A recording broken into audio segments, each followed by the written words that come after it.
Gibran kan masih 35 tahun.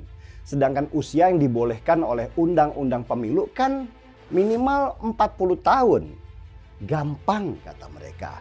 Kita gugat saja Undang-Undang Pemilu itu ke Mahkamah Konstitusi.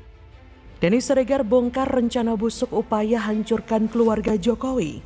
Isu dinasti politik, pemaksaan Gibran jadi cawapres Wowo, rakyat jangan sampai tertipu.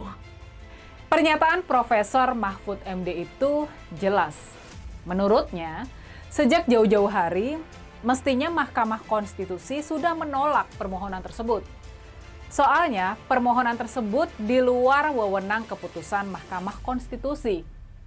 Halo, selamat datang di channel Redaksi Jurnal bersama JJ.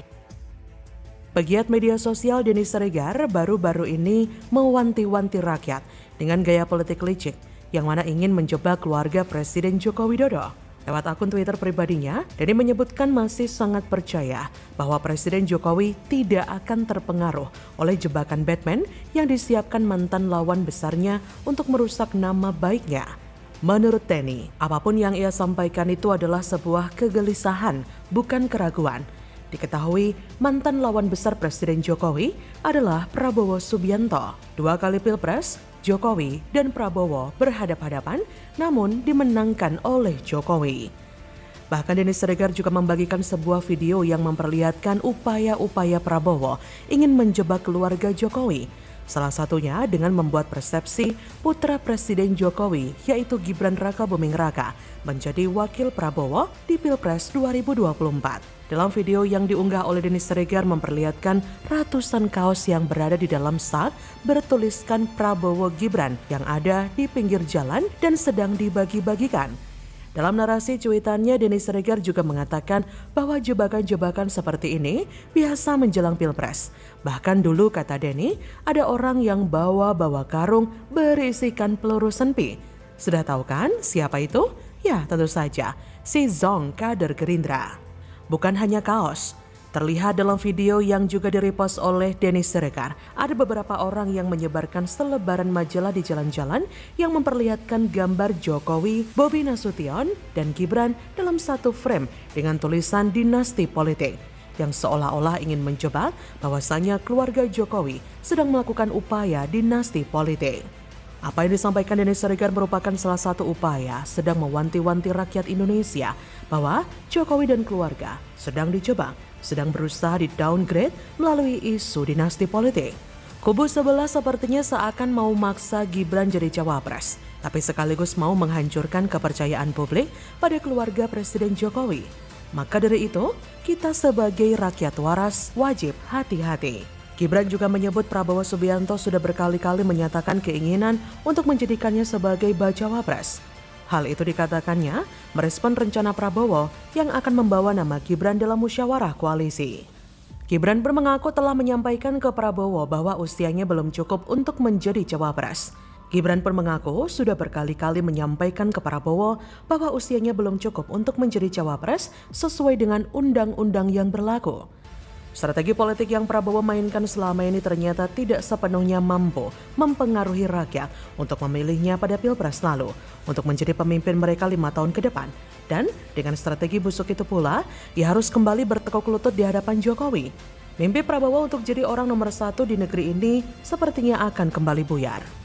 Nah, dengan masuknya Prabowo ke dalam koalisi partai pendukung Jokowi tidak serta-merta melupakan dendamnya di masa lalu.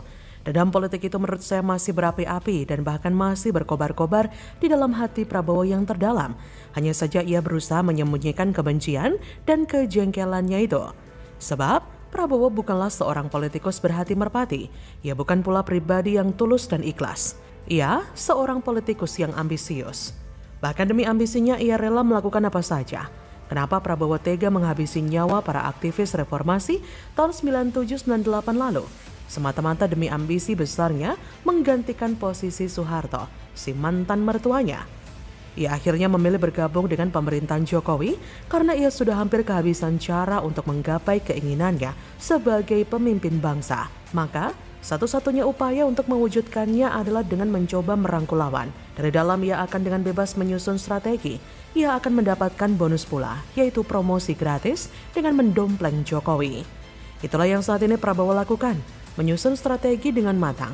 Ia yang selama ini bermuka manis di hadapan Jokowi, berbalik menyerang, menikam Jokowi dari belakang hingga ia tak berdaya. Maka dengan mudah ia akan mampu memenangi laga pada Pilpres 2024 mendatang. Tapi sayangnya rakyat tidak akan gampang mudah ditipu. Kami semua masih percaya pada Jokowi. Bagaimana menurut Anda?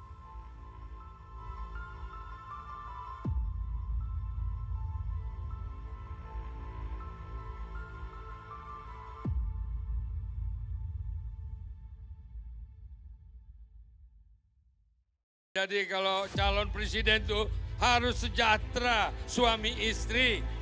Betul? Siapa yang mau calon presiden yang nggak pakai istri? Mau? Aduh. Ngakak, Oso singgung Capres tak punya istri, Noel keceplosan olok-olok Prabowo. Sudah tuwir masa masih nyari bini? Blunder lagi lu. Berarti keimanannya goyah. Dan namanya iman, ya kan?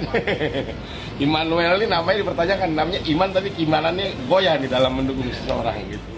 Kemarin bahwa Prabowo ini menang telak dari kedua bakal calon ini karena apa? Karena menang tua katanya.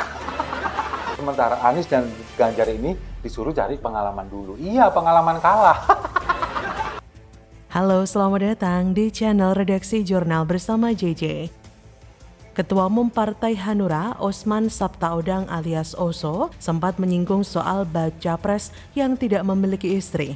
Omongan Oso itu saat acara Partai Hanura di Surabaya akhir pekan lalu. Celotehan Oso mengenai capres tak punya istri itu diduga dispekulasikan untuk baca pres dari Koalisi Indonesia Maju, Prabowo Subianto. Pentolan relawan pendukung Prabowo pun buka suara membela sang ketum Gerindra tersebut. Kata Ketua Relawan Prabowo Mania 08, Immanuel Ebenezer atau yang akrab disapa Noel, Jumat 6 Oktober, karena itu tidak terlalu substansial, saya malas menjawabnya. Apa urusannya? Kok nggak ditanyain? Ada yang calon presiden dulu suaminya banyak nggak ditanyain. Ada dulu presiden yang istrinya banyak nggak ditanyain. Kenapa yang nggak beristri ditanyain? Kata Noel, harusnya gagasan dan program lebih banyak dibahas dibandingkan mempersoalkan status bakal capres.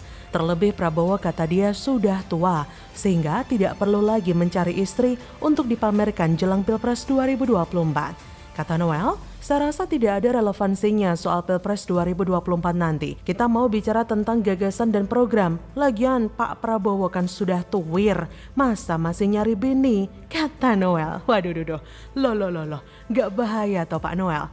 Kok berani-beraninya menyebut Pak Prabowo tuwir? Masih dilanjutkan pula, masa udah tuwir mau nyari bini? Waduh, ngakak banget saya dengar statement dari Pak Noel ini. Duh, apa nggak ngeri ya kena lempar HP ya guys ya? Udah tahu banyak sekali kritikan yang ditujukan ke Prabowo perkara usia tua ini. Salah satu flaw atau kekurangan dari Om Wowo ini yang sudah nggak bisa diperbaiki lagi dengan cara apapun. Bahkan santer ada yang menggugatnya ke Mahkamah Konstitusi segala perkara batasan maksimal usia capres-cawapres. Haduh, lah ini yang katanya relawannya Om Wowo malah dengan gamblang nyindir Om Wowo. Sudah tuwir masa mau nyari bini? Ya ampun, ini relawan kok goblok banget. Harusnya dipuja-puji dong. Bilang kayak Om Wowo masih muda atau meskipun tua tapi cabai rawit atau bagaimana begitu. Hahaha, kocak ya. Ya, tapi kenapa masalah istri presiden ini perlu dibahas dan menjadi pembicaraan? Karena suatu saat kita pasti akan sampai pada pembahasan soal istri atau ibu negara. Tanpa bermaksud bergunjing membicarakan rumah tangga orang ya. Fakta kalau Prabowo tidak punya istri memang gak bisa diingkari oleh siapapun. Sementara di sisi lain kita bisa melihat Ganjar Pranowo begitu nyaman dan bahagia dengan keberadaan sang istri di sampingnya. Siti Atikoh Supriyanti, perempuan tangguh berwajah teduh yang sampai saat ini selalu setia menemani Ganjar. Dalam kenyataannya, keberadaan seorang istri bukan hanya mendampingi, seorang istri juga harus proaktif menyokong kinerja suami. Disinilah letak pentingnya peranan Siti Atikoh sebagai calon ibu negara. Dari sini kita bisa sadari betapa pentingnya peranan ibu negara bagi Indonesia. Mengingat Indonesia memiliki jumlah populasi penduduk yang cukup tinggi dengan kepulauan yang juga begitu banyak. Presiden pasti akan sangat terbantu dengan keberadaan seorang ibu negara. Sekalipun tidak ada undang-undang, ketentuan, pedoman, atau literatur yang mengatur tentang peran ibu negara Tugas ibu negara jelas tidak mudah. Selain harus bisa aktif dan luas di depan tokoh-tokoh dunia, ibu negara juga harus bisa menjalin kedekatan dengan semua lapisan masyarakat, bertemu langsung dengan rakyat, bahkan memberikan solusi kepada rakyat di saat melakukan kunjungan. Nah, dari sini kita bisa melihat betapa pentingnya tugas seorang ibu negara. Ibu negara bukan hanya sekedar pendamping, apalagi pajangan semata. Keberadaan ibu negara benar-benar dibutuhkan oleh sebuah negara. Nah, dari ketiga capres, hanya Prabowo yang kebetulan tidak memiliki istri. Maaf, tapi itu kenyataan. Ganjar kan punya Atikoh, Anies punya Ferry Farhati.